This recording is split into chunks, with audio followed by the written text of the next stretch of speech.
بسم اللہ الرحمن الرحیم۔ آپ سارے لوگ سعودی عرب یا عمان وغیرہ کویت وغیرہ جاتے ہوں گے تو عرب جو لباس پہنتے ہیں تو سر پہ گول چیز باندھتے ہیں۔ اب اس کو تو امامہ بولتے ہیں لیکن وہ پتلی سی رسی کی طرح ایک گول چیز باندھتے ہیں جس کو عرب کہتے ہیں اقال۔ اقال بھی مادہ عقل سے نکلا۔ اقال کیوں پہنتے ہیں کبھی ریسرچ کیا کریں۔ ہر چیز کی ایک حکمت ہوتی ہے۔ جب حکمت دین حکمت اشیاء کو نہیں سمجھو گے تب تک زندگی میں کبھی کامیابی نہیں ملتی۔ حکمت کیا ہے؟ آج آپ سب یہاں پہ اپنی گاڑیوں پہ آئے، سواریوں پہ آئے، تو جب آپ نے گاڑی پارک کی تو اس کو لاک کرنے کے لیے آپ کے پاس کیا ہے؟ کی ہے، چابی ہے، بٹن دبایا، گاڑی لاک ہو گئی۔ سکون سے آپ امام بارگاہ میں مسجد میں آ کے بیٹھ گئے کہ جناب گاڑی لاک ہے، کوئی چوری نہیں کرے گا۔ گھروں کا لاک، گاڑیوں کا لاک، کہیں پہ پیسے رکھے اس کا لاک، آج تو موبائل کا بھی لاک، اسکرین لاک، ہاں، تو گاڑی چوری نہ ہو جائے، موبائل کا ڈیٹا ہے وہ نہ نکل جائے، کچھ خفیہ چیزیں ہیں وہ کو نہیں دیکھ نہ لے، تو ہم ہر چیز پہ کیا لگاتے ہیں؟ لاک لگاتے ہیں۔ یہ جو عرب کے سر پر ہے یہ ایک طرح کا لاک ہے، کیونکہ پہلے عربوں کی سواری کیا تھی؟ اونٹ۔ اب یہ تھکا ٹوٹا صحرا میں اکیلا سفر پہ گیا، تھوڑا سا سامان وامان جو بھی تھا وہ اونٹ کے اوپر، اور رات کو اس بندے خدا نے سونا بھی ہے تو یہ اونٹ سے اترا، اس نے اونٹ کو بٹھایا، ایسا نہ ہو کہ کہیں سو جائے صبح اٹھے تو اونٹ ہی غائب ہو جائے، یہ تو مر جائے اس صحرا میں۔ تو عرب کیا کرتے تھے؟ جب اونٹ بیٹھتے تھے تو اونٹ کے گھٹنے پہ ہمیشہ یہ رسی اپنے سر پہ رکھتے تھے، اور جیسے اترے اور اونٹ کی رسی اپنے سر سے اتاری اور اونٹ کے گھٹنے میں کیا کر دی؟ باندھ دی۔ ایک طرح کا اردو میں بولتے ہیں گرہ لگا دی، تو اسے کہتے تھے اقال۔ اقال کا مطلب کسی چیز کو گرہ لگانا۔ عقل بھی اقال سے ہے۔ خدا نے واحد انسان ہے جسے کیا بنایا؟ صاحب عقل بنایا، جس کو انگلش میں بولیں تو بریک۔ آپ کے اندر جتنے ایموشنز ہیں، وہ پاور آف امیجنیشن ہو، وہ پاور آف اینگر ہو، وہ پاور آف سیکس ہو، ان سب کو کنٹرول کس نے کرنا ہے؟ عقل نے کرنا ہے۔ دین کسی چیز سے روکتا نہیں کہ آپ کھاؤ نہیں، آپ پیو نہیں، آپ شادی نہیں کرو، آپ شہوت نہیں۔ دین کہتا ہے باؤنڈریز میں چلو۔ تم گدھے نہیں ہو کہ جہاں شہوت آئی تم پورا کرنا شروع کر دو۔ تم بھینس نہیں ہو کہ تمہیں بھوک لگی کسی کی زمین پہ بھی جا کے چارہ کھانا شروع کر دو کہ جناب مالک کی زمین ہے یا کس کی نہیں، بھوک لگی بھینس تو کسی کی زمین پہ جا کے گندم کھانا شروع ہو جاتی ہے۔ جانور کو تو جب شہوت آئی پوری کرنا شروع کر دیتا ہے، اسے یہ نہیں پتا اپنا ہے غیر ہے، اس نے شہوت پوری کرنی ہے۔ خنزیر بھی موجود خداوندی ہے نا، ایسا نہیں خدا کوئی خنزیر سے نفرت کرتا ہے، اس کی صفات سے۔ یہ صفات ادبی اور اخلاقی اور انیتھیکل صفات ہیں، اسے پتہ نہیں کہ میں شہوت اپنی کہاں پوری کر رہا ہوں۔ فرمایا تو انسان نہیں اگر تیرے اندر کنٹرول نہیں، نگاہ پہ کنٹرول نہیں، شکم پہ کنٹرول نہیں، ہاتھوں پہ کنٹرول نہیں، پیسہ آیا یہ دیکھو نہیں کہ اپنا ہے یا غیر کا ہے، بس جیب میں ڈال دو، یہ تو حیوانی صفت ہے۔ کسی کی زمین پہ جا کے کھا لیا، کہیں پہ بھی شہوت پوری کرنی ہو، کس کے ساتھ بھی اس نے شہوت پوری کر لی۔ شیر ہے، غصہ آ گیا پتہ نہیں۔ آج آپ کتنے قصے سنتے ہیں، فلاں ڈولفن کا قصہ آیا، اتنے سال جس نے پالا کیا اور اسے ڈولفن نے کیا کر دیا؟ مار دیا۔ شیر کا آپ قصہ سنتے ہیں، مالک تھا 10 سال کھلایا پلایا اور شیر کو غصہ آیا، بھوک لگی، اپنے مالک کو کیا ہوا؟ کھا گیا۔ لیکن یہ صفت انسان میں اگر ہو، انسان نمک حلال ہوتا ہے۔ هل جزاء الاحسان الا الاحسان، جس نے تجھ پہ احسان کیا اس پہ احسان۔ وبالوالدین احسانا، 9 مہینہ ماں نے تجھے شکم میں رکھا، اس ماں کے ساتھ کیا کرو؟ احسان کرو۔ باپ کے ساتھ کیا کرو؟ احسان کرو۔ کس مومن نے نیکی کی، نیکی کا بدلہ کیا کرو؟ نیکی میں دو۔ ایسا نہیں کہ لالچ میں آ جائے تو ہر چیز بھول جائے، پیسہ سامنے آئے تو ہر چیز بھول جائے، رے کی حکومت سامنے آئے حسین کو بھول جائے، طاقت و پاور سامنے آئے گلے ابا عبداللہ حسین کو کاٹ دو، کیونکہ فرق انسان اور حیوان کیا ہے؟ انسان صاحب عقل ہوتا ہے۔ اب بریک کہاں لگانی ہے کہاں نہیں لگانی ہے کون بتائے گا؟ پروردگار عالم بتائے گا، تعلیمات دین بتائے گی۔ خدا کھانے سے منع نہیں کرتا کہ کلو کھاؤ وشربو پیو، لیکن کیا کھاؤں؟ حلالاً طیبا، حلال کھاؤ، طیب کھاؤ، طاہر کھاؤ۔ تجھے کھانے سے منع نہیں کرتا لیکن اچھا کھاؤ، یہ نہیں کہ اللہ بولے پانی پینا ہے، نالی کا پانی ہو، گندا پانی ہو، جو آئے پی لو. اللہ کہتا نہیں، اچھا پانی پیو، صاف پانی پیو، اچھا کھانا کھاؤ، صاف کھانا کھاؤ. اللہ بولنے سے نہیں روکتا، کہتا بولو لیکن کلام وہ کرو جو حکمت والا کلام ہو. اردو کی مثال، پہلے تولو بعد میں بولو، کیونکہ تو کیا ہے؟ انسان ہے. تو عقل کا کام ہے آپ کے وجود پہ بریک لگانا. عقل جتنی مضبوط ہو، بریک جتنی مضبوط ہو، انسان اتنا بڑا انسان کہلاتا ہے. یہ روزہ کیا ہے؟ یہ سحری سے لے کے افطاری تک خدا بریکیں لگواتا ہے. آپ کو بھوک لگے گی، سامنے کوئی ہوٹل ہوگا، کھانا ہوگا، اندر خواہش پیدا ہوگی کہ کھانا کیا کروں؟ کھاؤں. لیکن کیونکہ روزہ ہے آپ کیا لگا رہے ہو؟ شکم پہ بریک لگا رہے ہو. پیاس لگے گی، پانی پینا ہے، بریک لگا رہے ہو. کوئی گٹکے کا عادی، کوئی سگریٹ کا عادی. اب ماہ مبارک رمضان کیا کرے؟ دل تو کرے گا، کشش اور کھچاؤ تو پیدا ہوگا، نفس تو مانگے گا، لیکن روزہ کیا سکھاتا ہے؟ بریک. یہ حکمت روزہ تھی کہ ہم اپنی بریکوں کو کیا کریں؟ مضبوط کریں. لیکن یہ انسان بیچارہ افطاری میں ساری بریکیں کیا ہو جاتی ہیں؟ ہاں، ساری فیل ہو جاتی ہیں. آپ کے کینیا گیا، وہاں پہ ایک مومن نے کہا مولانا میرے والد کو سمجھائیے. کیا سمجھائیں؟ میں نے کہا کہ مولانا شوگر کے مریض ہیں اور گھر میں اماں روک لیتی ہیں میٹھا نہیں کھانا، ہم روک لیتے ہیں بابا میٹھا نہیں کھانا، ڈاکٹر نے منع کیا شرعی طور پہ. اگر ڈاکٹر کسی چیز سے منع کر رہا ہے تو وہ کیا ہے؟ ایک طرح سے حرمت ہے. کا پوری پرہیز کرتے ہیں گھر میں. لیکن مولانا کوئی مجلس ہو جاتی ہے، خوشی کی مجلس ہو، جیسے 15 شعبان آ گئی، 2 شعبان آ گئی، 3 شعبان آ گئی، کنڈوں کے دن آ گئے، تو کہا کہ اب سفرے پہ میٹھا، حلوہ، پوری. کا بالکل نہیں روکتے. حلوے کے 2-3 پیالے کھا لیتے ہیں، شربت کے 4-5 گلاس پی لیتے ہیں. کہ اب روکو تو کہتے ہیں مولا کا نیاز ہے. نیاز ہے تو نیاز میں شفا ہے بھائی. کیسے روک رہے ہو آپ ہمیں؟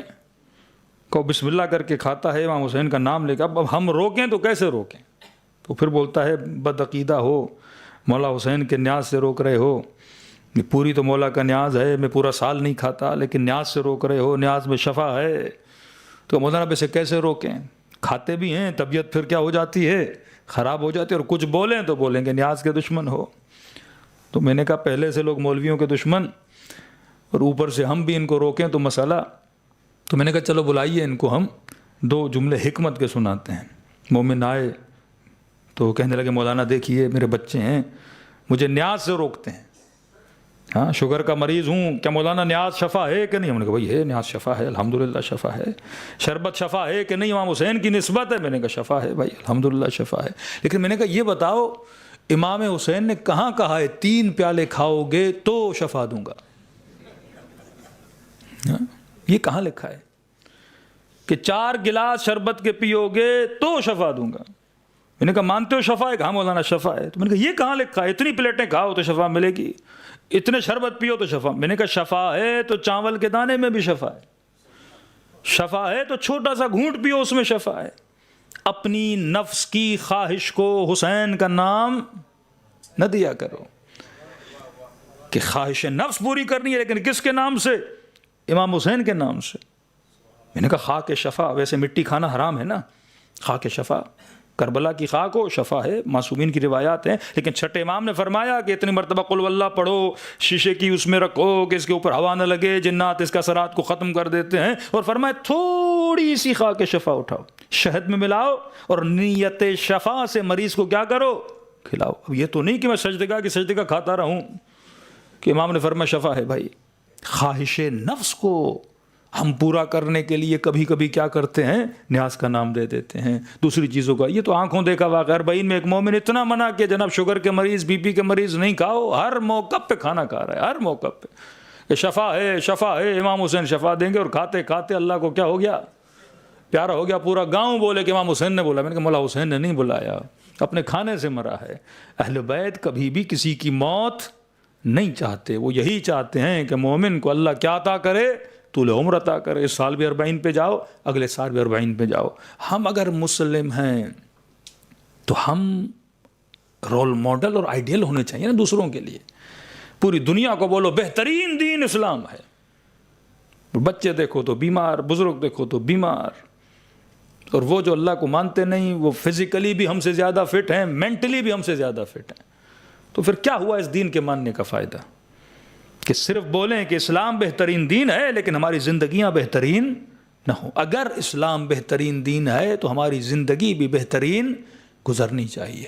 آج ہم کہتے کچھ ہیں، دنیا میں کچھ نظر آتا ہے آپ کی نسلوں کو. یہ جو نوجوان نسلیں ہیں یہ کوشچن کرتی ہیں، یہ سوال کرتی ہیں. پہلے تھا کہ بیٹے کو کہا نماز پڑھو، اس نے پڑھ لی. روزہ رکھو، رکھ لیا. بیٹی کو کہا حجاب کرو، کر لیا. آج سوال کرتے ہیں حجاب کیوں کروں؟ آج سوال ہوتا ہے روزہ کیوں رکھوں؟ آج سوال ہوتا ہے نماز کیوں پڑھوں؟ جب تک حکمت نہیں سمجھاؤ گے، ہمارے یہاں زندگی میں وہ اثرات نہیں ہیں، جب تک وہ اثرات نہیں ہوں گے تب تک آپ لوگوں کے لیے رول ماڈل نہیں بنو گے. امیر میں فرماتے کونوا لنا زینا ولا تکونوا لنا شینا، ہمارے لیے باعث زینت بنو، کبھی باعث ذلت نہ بنو. زینت کب بنو گے؟ جب زینت نظر آئے نا، خوبصورتی نظر آئے نا، نظم اور ضبط نظر آئے. جب یہ چیزیں نظر آئیں گی تو پھر دنیا بھی آپ کو کیا کرے گی؟ فالو کرے گی. لیکن بچہ پیدا مسلمان کے گھر میں ہوگا، فالو کسی انگریز کو کر رہا ہوگا، کسی فٹ بالر کو کر رہا ہوگا، کسی اور سیلیبریٹی کو فالو کر رہا ہوگا، کیونکہ میں نے اسے وہ حسن اور خوبصورتی دکھائی نہیں ہے. صلوات پڑھے محمد و آل محمد.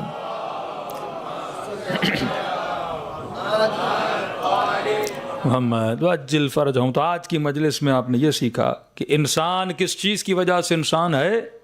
قوہ عقل کی وجہ سے انسان ہے. روزے کا مقصد میرے وجود کے اندر بریک کو کیا کرنا؟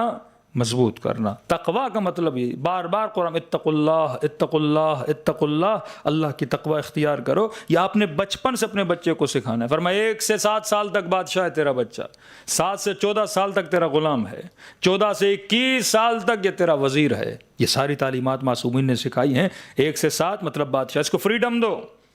1 سے 7 سال تک اس کو زیادہ روکا ٹوکا نہ کرو، کہ فل فریڈم میں چیزوں کو دیکھے پرکھے، جہاں جانا ہے جائے، جس چیز کو ڈسکرائب کرنا ہے کرے.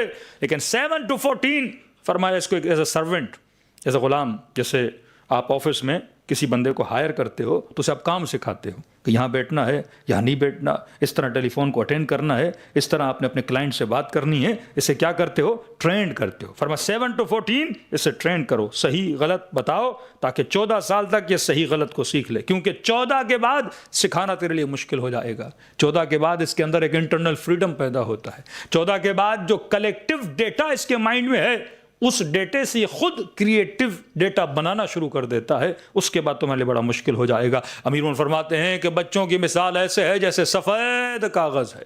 یہ تیری مرضی ہے، اس کاغذ پہ جو لکھو، جیسا لکھو گے بچہ ویسا بن جائے گا. یہ کچھ انسانی زندگی اور عمر اور ایج کے خاص لمحات اور مومنٹس ہوتے ہیں جس میں ہم نے اپنی اولادوں پہ کیا کرنا ہے؟ ورک آؤٹ کرنا ہے. لیکن آج اکثر لوگ اپنے بچوں کو طوطا بنا رہے ہیں. کیا بنا رہے ہیں؟ طوطا بنا رہے ہیں. یہ آدھے سے زیادہ امت مسلمہ طوطے بنے ہوئے ہیں. طوطے کا مطلب کہ جو سکھاؤ، جیسے ہم رٹا بولتے ہیں. بچے کو مسجد بھیج دیا، مولانا سے کلمہ سکھائیے، مولانا نے کلمہ سکھا لیا، بچہ گھر آیا. میں خوش ہو جاتا ہوں کہ بچہ آج کلمہ یاد کر کے آیا ہے. رٹنا اور ہے، سمجھنا اور ہے. مولانا میرے بچے کو حدیث قصہ آتی ہے ماشاءاللہ، میرے بچے کو دعائے کمیل آتی ہے ماشاءاللہ. اسپیشلی جو بچے ویسٹرن ورلڈ میں رہتے ہیں، آپ یو کے چلے جائیں، مختلف سینٹر جو آپ کے کام کر رہے ہیں، 14 ایئرس تک نسلیں بڑی اچھی رہتی ہیں. کہ پاکستان سے کوئی بندہ جاتا ہے، انڈیا سے، مولانا ہمارے بچوں کو اتنا نہیں آتا جو ویسٹرن ورلڈ کنٹریز کے بچوں کو آتا ہے. حدیث قصہ آ رہی ہے، دعائے کمیل آ رہی ہے، 4 جز بچے نے یاد کیے ہیں. میں نے کہا 14 ایئرس تک میرے لیے معیار نہیں ہے بچہ اچھا ہے یا برا ہے. آپ مجھے 21 ایئرس کا بچہ دکھاؤ جو اچھا ہو، 25 ایئرس کی بچی دکھاؤ جو اچھی ہو. پوری ویسٹرن کنٹریز میں جو بچے بگڑتے ہیں وہ آفٹر 14 بگڑتے ہیں. 14 سال تک بچی نے حجاب کیا ہوا ہے. جیسے اس نے A-لیول ختم کی، یونیورسٹی کی گئی، 1 سیمسٹر کے بعد دیکھا حجاب بھی غائب ہو گیا. بچے کو دیکھا خدا نخواستہ شراب کی محفلوں میں جانا اس نے شروع کر دیا. کیونکہ اصل بگاڑ 14 کے بعد، کیونکہ 14 تک تو اس کا اپنا دماغ نہیں ہوتا، وہ جو آپ کہتے ہو وہی کرتا ہے. آپ نے اسے طوطا بنایا ہوا ہے. حدیث کے ساتھ پڑھ رہا ہے، رٹی ہوئی ہے. ابھی سب لوگوں نے دعائے کمیل پڑھی، عربی میں پڑھی. اب کتنوں کو سمجھ آئی، کتنوں کو نہیں آئی، یہ صرف لفظوں کا رٹنا ہے. اسی لیے علماء فرماتے دعائیں بالاخص کوشش کیا کرو، عربی بھی چلتی رہے، ساتھ میں اس کا ترجمہ پڑھتے رہو تاکہ آپ کی سمجھ میں آئے. ہمارے یہاں فہم الدین ہے. کبھی معصومین نے ترغیب نہیں دی کہ بچوں کو حافظ بناؤ. وہاں حفظ القرآن ہے، ہمارے یہاں فہم القرآن ہے کہ یہ ایک لفظ پڑھے لیکن سمجھ کے پڑھے. ایسا نہیں پورا قرآن رٹ لے، طوطے کی طرح قرآن پڑھتا رہے، سمجھ نہ آئے. خوارج حافظ قرآن تھے، کئی قاتلین ابا عبداللہ میں حافظ قرآن تھے. ابن ملجم بہترین قاری قرآن تھا. جب فارس فتح ہوا، خط لکھا عمر کو کہ ہمیں کوئی قرآن کی تعلیم کے لیے بھیجو، تو عمر نے ابن ملجم کو بھیجا اور خط میں لکھا، سفارش کی کہ میں اپنا بہترین قاری قرآن بھیج رہا ہوں، اسے بہترین گھر دینا، بہترین تنخواہ دینا، اس کے بچوں کے لیے بہترین اہتمام کرنا. جب قرآن پڑھتا تو لوگ گلیوں میں کھڑے ہو جاتے. کون؟ کا ابن ملجم، خارجی قاتل امیر المؤمنین شمر ابن ذل جوشن. 17 کے قریب اس نے حج کیے ہوئے ہیں، عمرے کیے ہوئے ہیں. ابن سعد پیش امام لشکر یزید. آپ مت سمجھے کوئی فاسق و فاجر لوگ تھے. نمازی، حافظ قرآن، قاری قرآن، پوری رات اللہ کے ذکر میں مشغول رہنے والے، لیکن کس کے قاتل بنے؟ ابا عبداللہ حسین کے قاتل بنے، کیونکہ رٹا ہوا تھا، سمجھا نہیں تھا. حافظ حدیث بننا اور ہے، حدیث کو سمجھنا اور ہے. حافظ قرآن بننا اور ہے، قرآن کی آیتوں کو سمجھنا اور ہے. مکتب اہل بیت فہم کا مکتب ہے. یہاں بچے کو کلمہ پڑھواؤ، لیکن مہینوں لا الہ الا اللہ سمجھاؤ. اسے مقصد لا الہ الا اللہ کیا ہے، نماز سمجھاؤ، حجاب سمجھاؤ. جب حکمتوں کو سمجھاؤ گے، جب حکمت اس کے اندر آ گئی، یہ بچہ کبھی بھی اپنے دین کو چھوڑنے کے لیے تیار نہیں ہوگا. حجر ابن عدی نے گلا کٹا دیا پر امیر المومنین کو نہیں چھوڑا. حبیب ابن مظاہر، میثم تمار، یہ مذاق تو نہیں آپ سنتے ہیں کہ جب تک زندہ تھا درخت کو پانی دے رہا ہے. لوگ کہتے تھے میثم پاگل ہے. کہتے کیوں پانی دے رہے ہو؟ میثم کہتا تھا اس درخت پہ مجھے لٹکایا جائے گا، مجھے مارا جائے گا، میرے بازوؤں کو کاٹا جائے گا. کہتے جب میثم کہہ رہا تھا تو کچھ لوگ مذاق اڑا رہے تھے، میثم تو علم غیب جانتا ہے، میثم تو کیسی باتیں کر رہا ہے. اتنے میں جناب حبیب ابن مظاہر گزرے تو لوگوں نے کہا حبیب میثم کو سمجھاؤ، عجیب باتیں کر رہا ہے، کہہ رہے یہ درخت بڑا ہوگا، مجھے لٹکایا جائے گا، مجھے مارا جائے گا. اب لوگوں نے حبیب سے شکایت کی کہ حبیب سمجھائے میثم کو. تو حبیب مسکرایا، کہا صحیح کہہ رہا ہے میثم. اور یہ جو درخت ہے نا، اسی کی گلی کے سامنے 9 کے نیزہ پہ میرا سر ہوگا، اور یہاں کچھ بچے میرے سر کو کیا مار رہے ہوں گے؟ پتھر مار رہے ہوں گے. اور جو سر لانے والا ہوگا اسے اتنے درہم انعام دیا جائے گا. تو لوگوں نے کہا ہم تو میثم کو کہہ رہے تھے یہ بڑی بڑی باتیں کر رہا ہے، حبیب تو اس سے بھی بڑی بڑی ایک باتیں کر رہا ہے کہ ان سے بات کرنے کا کوئی فائدہ نہیں ہے. لیکن جب وقت آیا تو لوگوں نے دیکھا واقعاً اس درخت سے میثم کو لٹکایا گیا، مقام شہادت ملا. جب وقت آیا لوگوں نے دیکھا حبیب ابن مظاہر کا سر آیا، اور اسی طرح بچوں نے کیا مارے؟ پتھر مارے. تو میرے عزیز، یہ فہم الدین ہے. تبھی فرمایا کہ ایک ایک لفظ جب زبان سے ادا کرو، معرفت سے سمجھ کے ادا کرو. یہ دنیا 60-70 سال کی دنیا. امیر المومنین فرماتے ہیں جوان سے پوچھو زندگی کیسے گزری، کہے گا خواب کی طرح. بوڑھے سے پوچھو بزرگ 70 سال کیسے گزرے، تو کہے گا خواب کی طرح گزر گئے. جب اچانک بڑھاپا آتا ہے تو انسان بیدار ہوتا ہے کہ میں نے زندگی کہاں گزاری. یہ لمحے جہنم بھی بنا سکتے ہیں، یہ لمحے جنت بھی بنا سکتے ہیں. اختیار ہمارے پاس ہے کہ ہم اپنے لمحوں کو جہنم میں بدلنا چاہتے ہیں یا جنت میں. فرمایا خلوص دل سے میرے جد حسین کو سلام کرو.